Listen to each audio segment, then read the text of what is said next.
They told him he was a legend. They gave him the Super Bowl MVP trophy. But behind the scenes, the Raiders were already planning his funeral.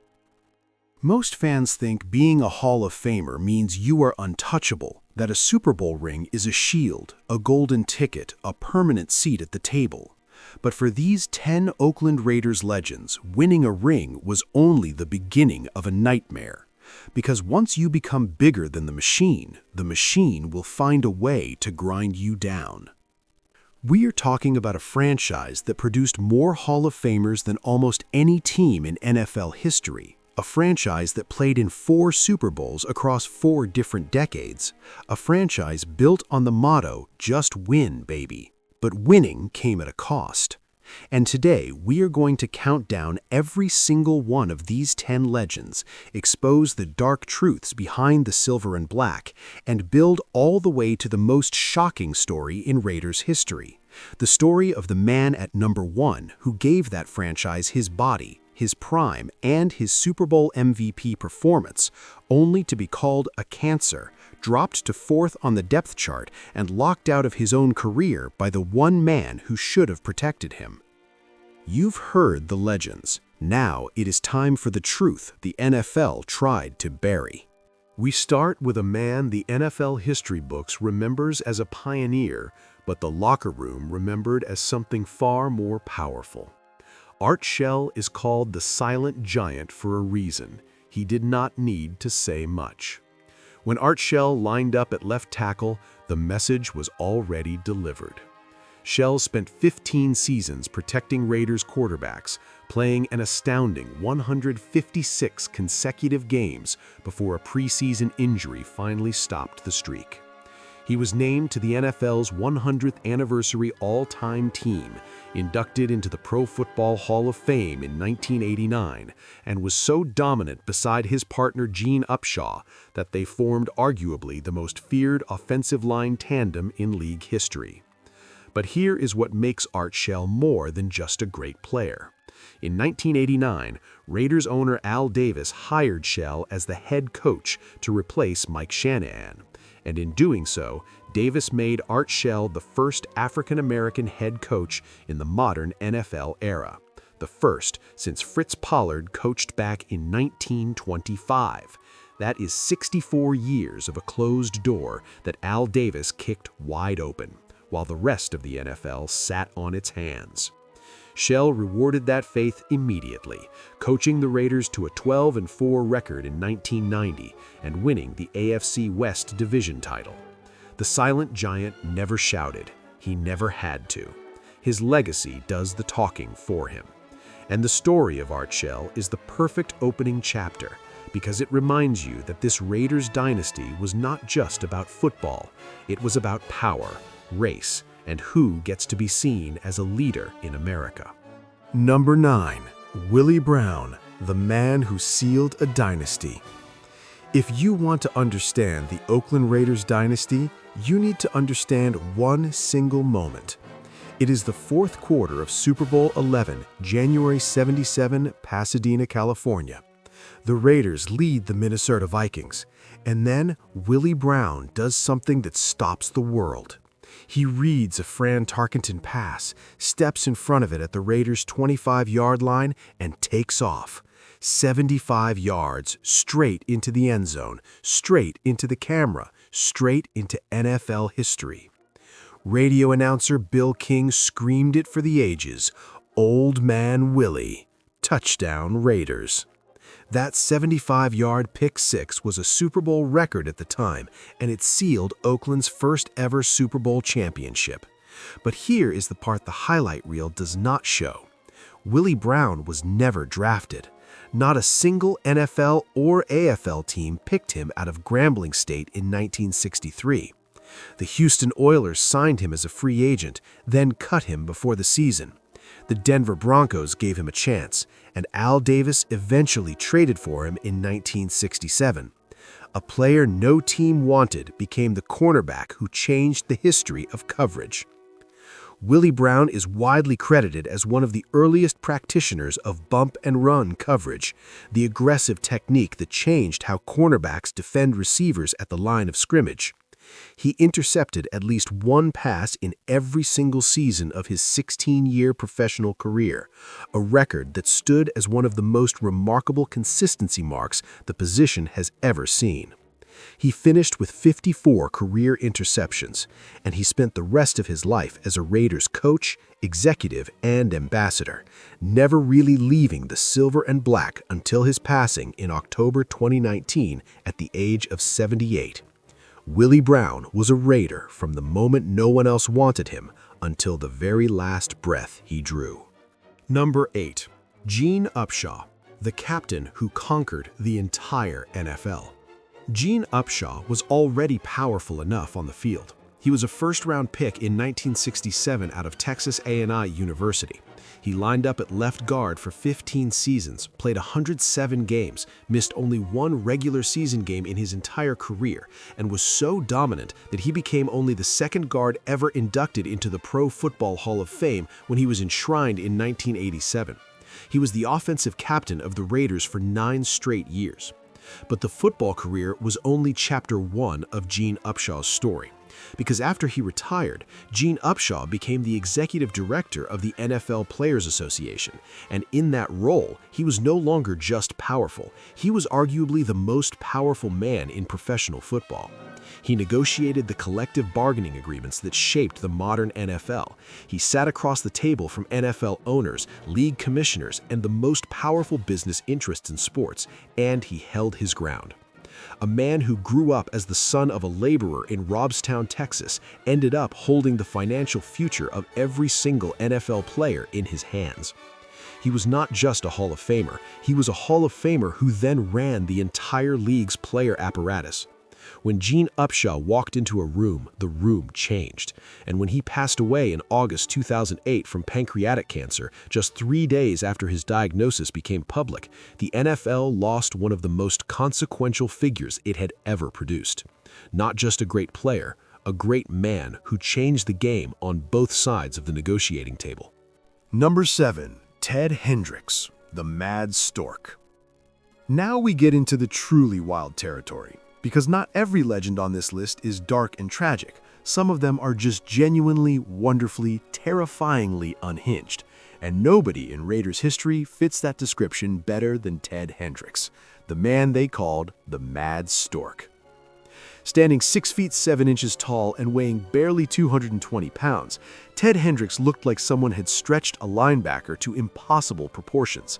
He was all angles and wingspan and chaos, and opposing offenses never knew which direction he was coming from. He played 15 seasons in the NFL, won 4 Super Bowl rings across 3 different franchises, including 3 with the Raiders, and was selected to 8 Pro Bowls. He was inducted into the Pro Football Hall of Fame in 1990. But the statistics do not capture Ted Hendricks. The stories do. This is a man who once rode onto a Raiders practice field on horseback, wearing a pumpkin on his head as a helmet and carrying a traffic cone as a lance, simply because he felt like it.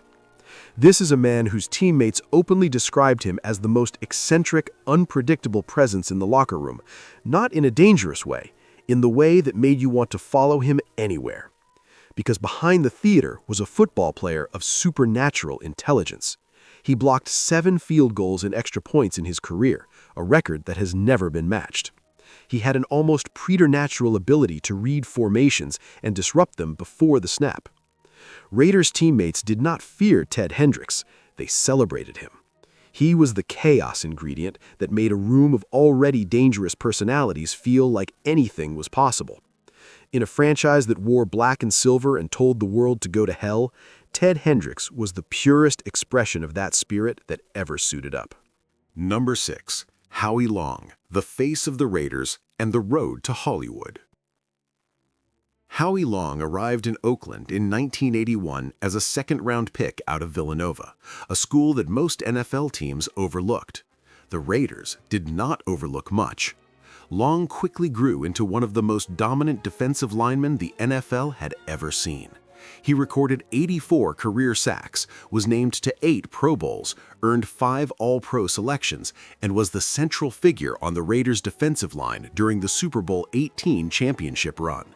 He was inducted into the Pro Football Hall of Fame in 2000. But Howie Long's story has a fascinating second act that most people in Raider Nation never discuss openly. Because Al Davis was famously possessive of his players. He did not like them getting bigger than the organization. He did not like them building careers outside of football while they were still supposed to be fully committed to the silver and black. Howie Long was becoming a celebrity. His face, his look, his charisma were pulling him toward entertainment. And yet, Al Davis let it happen. Davis did not bury Long the way he would later bury others. Why? Because Long handled it with the kind of discretion Davis respected. Long waited until his final year, retired cleanly at 34 as a Pro Bowl player on his own terms, and walked into Hollywood with the goodwill of the organization intact.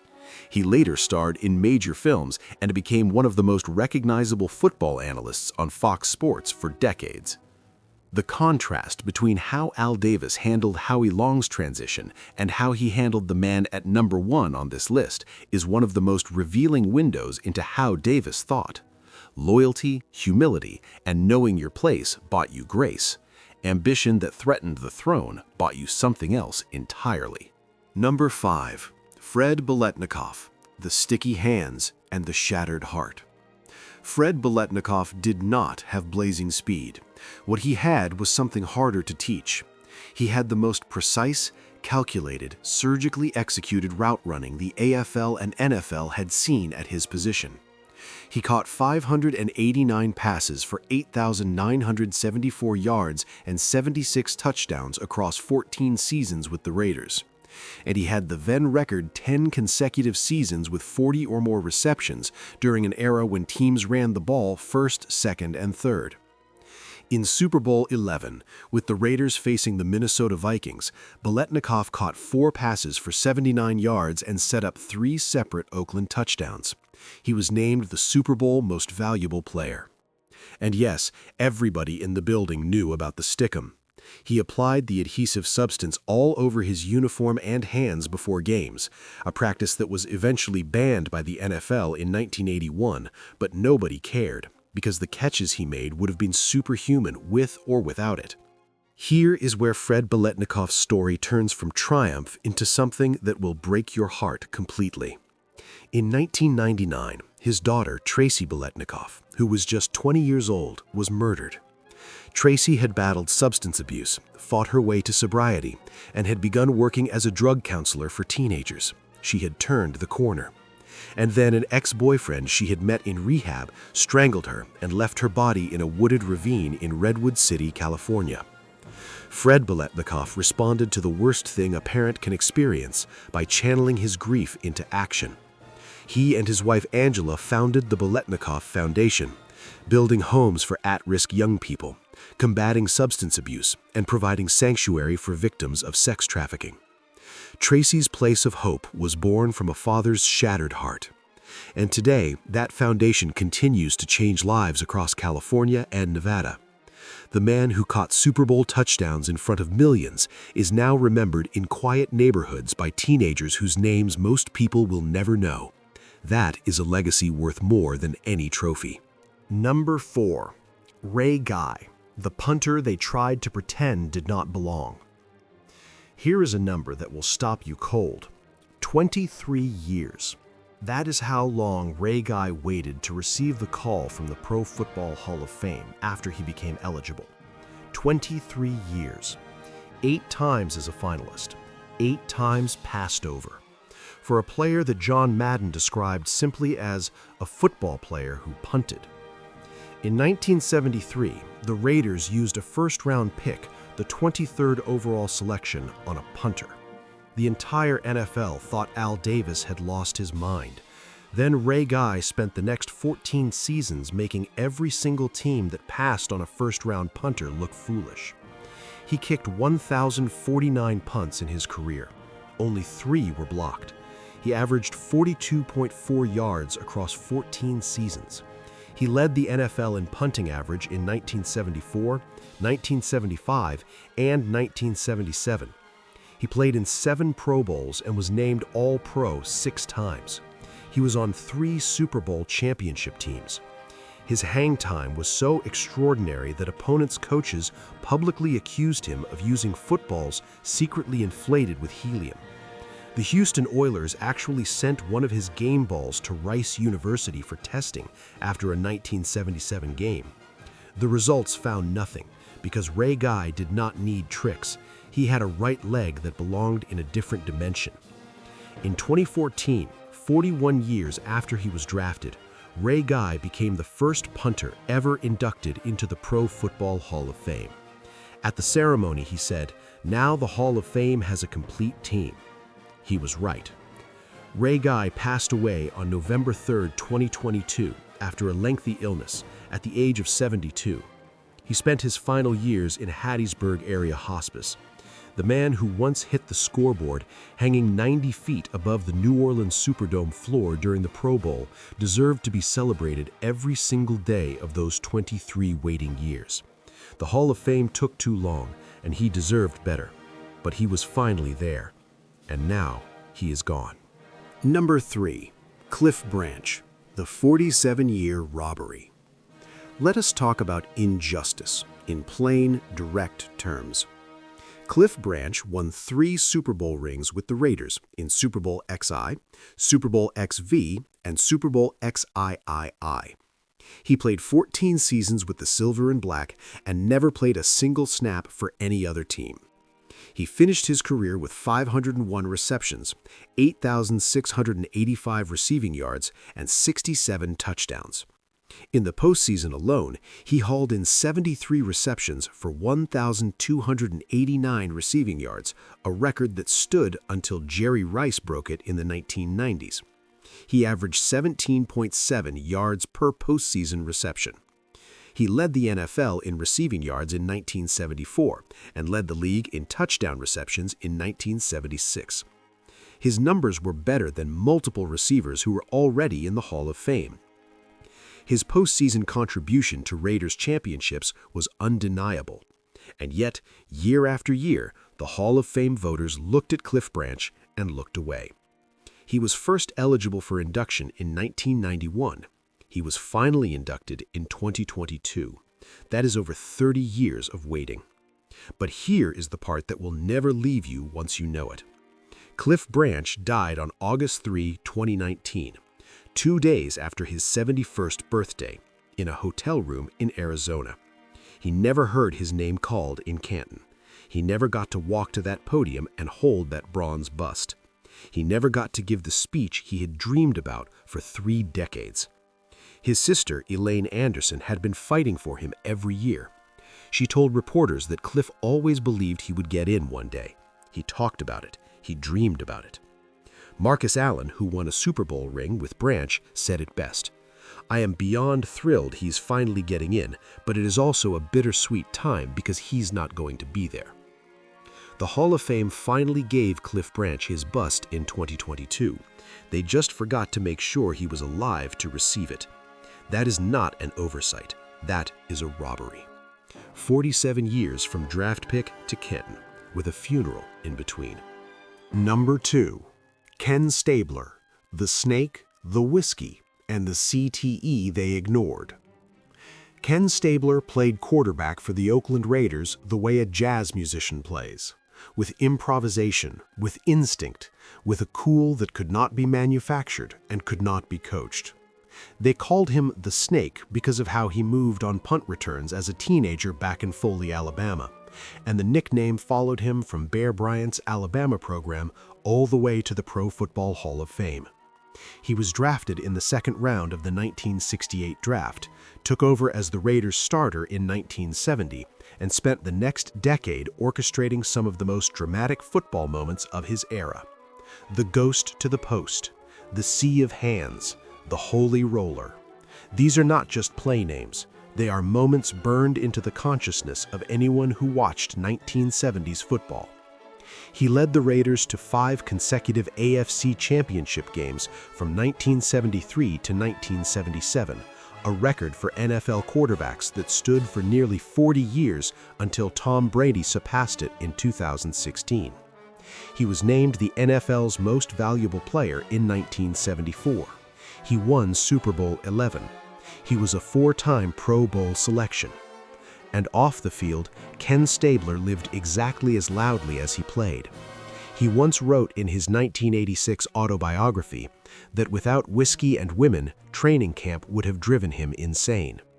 He recalled teammates pointing guns at each other in hotels and bailing a teammate out of jail who was wearing nothing but a pair of blue cowboy boots and his Super Bowl ring.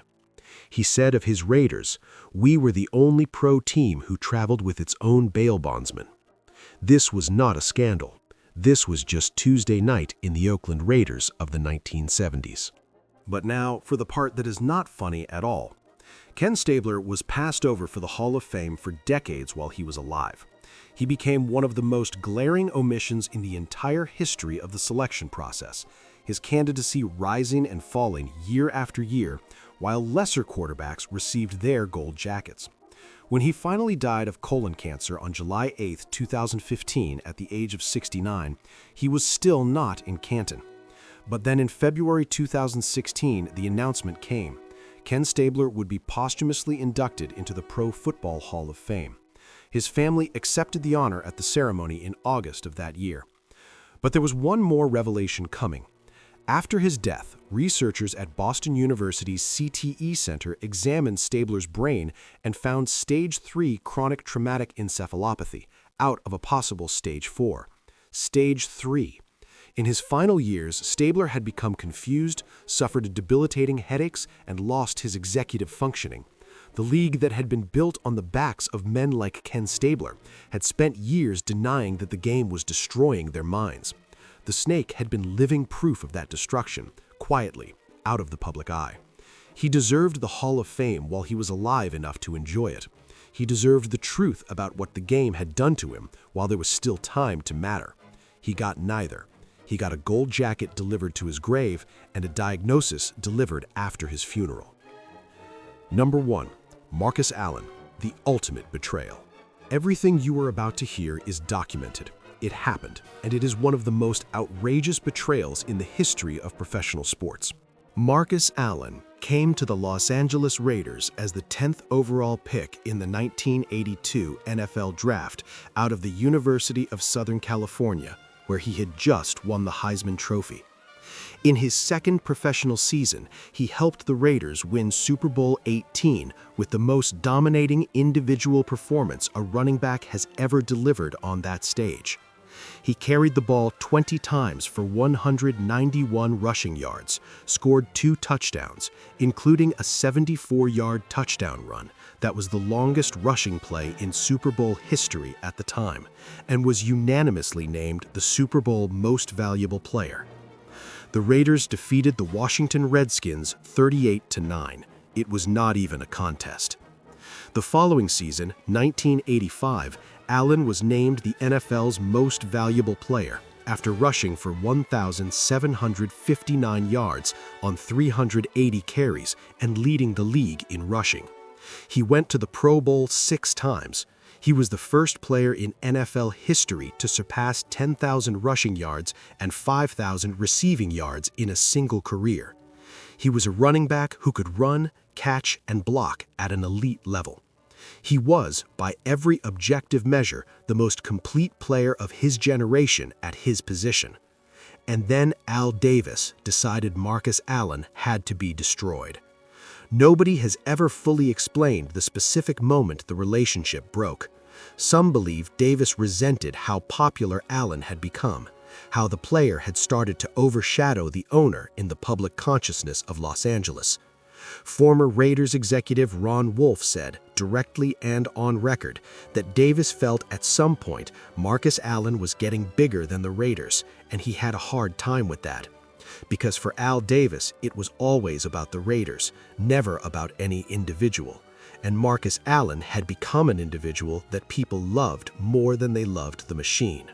So Davis brought in Bo Jackson, then Greg Bell, then Roger Craig, then Eric Dickerson. One great running back after another, loaded onto the same roster, all of them designed to take carries away from Marcus Allen. And they worked. By the late 1980s and into the early 1990s, the man who had been the Super Bowl MVP and the NFL MVP was falling down the depth chart at his own team. He reached fourth string at one point, fourth on the depth chart. In his own words, "I am in the Hall of Fame, by the way, but I came into camp fourth string. I just want you to know that."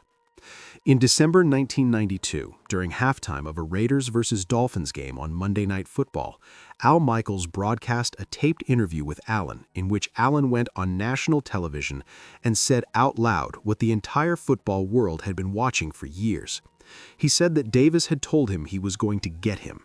He said Davis tried to ruin the latter part of his career, tried to devalue him, tried to stop him from reaching the Hall of Fame. He said they did not want him to play. Al Davis called Marcus Allen a cancer on the team. That is what you call the man who rushed for 191 yards and won you a Super Bowl. In 1993, Allen signed with the Kansas City Chiefs, the Raiders' most hated divisional rival. And there, freed from the cage Al Davis had built for him, Marcus Allen erupted. In his first season with Kansas City, he scored 15 touchdowns and led the AFC in rushing touchdowns. He and Joe Montana carried the Chiefs to the AFC Championship game. Allen was named the NFL Comeback Player of the Year. He then ran for over 1,000 yards in each of the next 2 seasons. Against the Raiders specifically, Allen went 9-1 as a Chief, 9 wins and 1 loss, against the team that had tried to erase him. He was inducted into the Pro Football Hall of Fame in 2003. When Davis died in 2011, Allen returned to light the Al Davis Memorial flame at a Raiders game, which was widely seen as a gesture of peace and closure. But Allen himself acknowledged years later that the feud had denied him what might have been the greatest statistical career in running back history. Had Davis not buried him, Allen might have challenged Walter Payton's all-time rushing record. Instead, he lost 4 to 5 seasons of elite production in the prime of his career. A Super Bowl MVP, an NFL MVP, a Hall of Famer, dragged to fourth string, called a cancer, forced to leave, and then told he was a legend once the man who destroyed him was in the ground. That is the ultimate betrayal. That is the Raiders. 10 legends, 10 rings, 10 stories the NFL glossed over in the highlights. Art Shell breaking barriers in an NFL that was not ready for him. Willie Brown, undrafted and discarded, becoming the cornerback who sealed a dynasty. Gene Upshaw going from blocking guards to running the entire league. Ted Hendricks riding horses onto practice fields and into the Hall of Fame. Howie Long finding the exit on his own terms. Fred Biletnikoff turning unbearable loss into a lifelong mission of healing. Ray Guy waiting 23 years for recognition that should have arrived 20 years earlier. Cliff Branch winning 3 rings and dying before the Hall of Fame finally called his name.